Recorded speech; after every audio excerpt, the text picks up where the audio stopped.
पहले से बहुत घोषणा कर रहे थे डिप्टी सीएम, जब डिप्टी सीएम नहीं थे तब, कि हमारी सरकार आएगी तो डोमिसाइल नीति हम लाएंगे और बिहार के नौजवानों को रोजगार मिले, इसको हम सुनिश्चित करेंगे। अब उनकी सरकार है, जो पहले से थोड़ी सुरक्षा भी थी यहाँ के नौजवानों के लिए, उसको भी समाप्त करके ओपन फॉर ऑल कर दिया गया। इस तरह से रिजल्ट आया है, चारों तरफ से इस रिजल्ट के बारे में नौजवानों के मन में, अभ्यर्थियों के मन में परेशानी दिख रही है। बहुत सारे लोग हैं जो ऑलरेडी नौकरी में हैं और उनको फिर से नियुक्ति पत्र देकर सरकार दिखावा करना चाहती है कि हमने इतने लोगों को नियुक्ति पत्र दिया है। विपक्षी गठबंधन में सब लोग अपने अपने स्वार्थ के कारण हैं।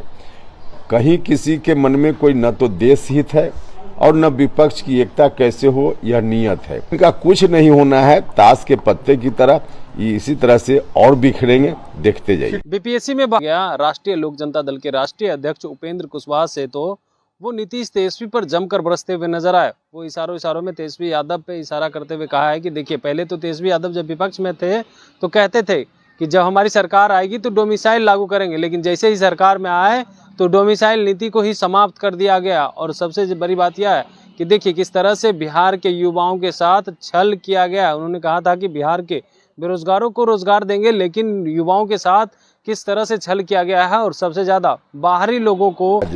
सरदार वल्लभ भाई पटेल को याद करने का दिन है, तो हम अपनी ओर से, अपनी पूरी पार्टी की ओर से उनको याद करते हैं, नमन करते हैं, उनके चरणों में श्रद्धा सुमन अर्पित करते हैं।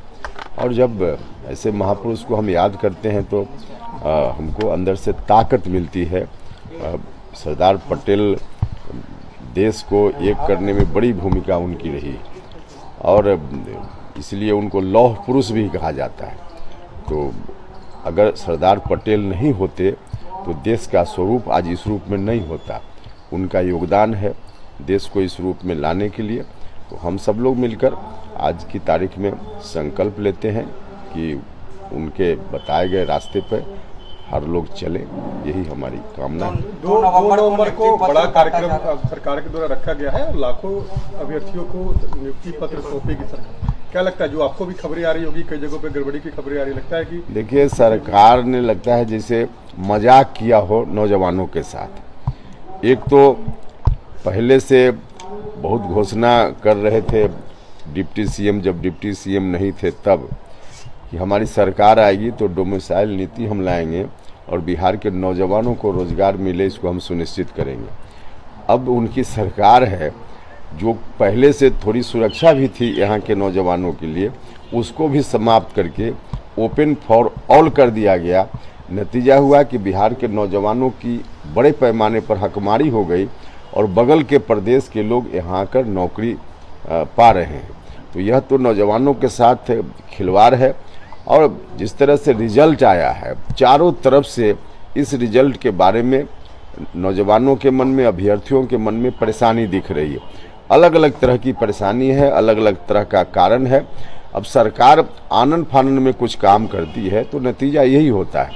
और इतना ही नहीं, जिनको पहले नियुक्ति पत्र दी जा चुकी है, बहुत सारे लोग हैं जो ऑलरेडी नौकरी में हैं और उनको फिर से नियुक्ति पत्र देकर सरकार दिखावा करना चाहती है कि हमने इतने लोगों को नियुक्ति पत्र दिया है।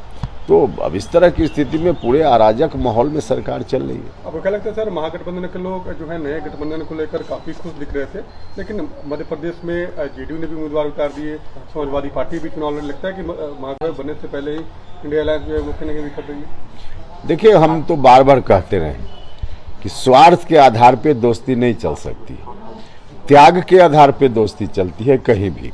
और जिस विपक्षी गठबंधन में सब लोग अपने अपने स्वार्थ के कारण हैं। कहीं किसी के मन में कोई न तो देश हित है और न विपक्ष की एकता कैसे हो यह नियत है। तो स्वार्थ के आधार पे जितनी पार्टी है, सबके नेता के मन में है कि आगे आने वाले दिनों में कोई बात बने तो हम प्रधानमंत्री बने। इस तरह से थोड़े होता है। तो स्वार्थी लोगों का संगठन ऐसे ही बनता है, जो आप देख भी रहे हैं। मिल करके एक बार प्रेस कॉन्फ्रेंस करते हैं कि हम लोग एक हो गए, और एक्शन में देखिए तो फिर अलग अलग हैं लोग।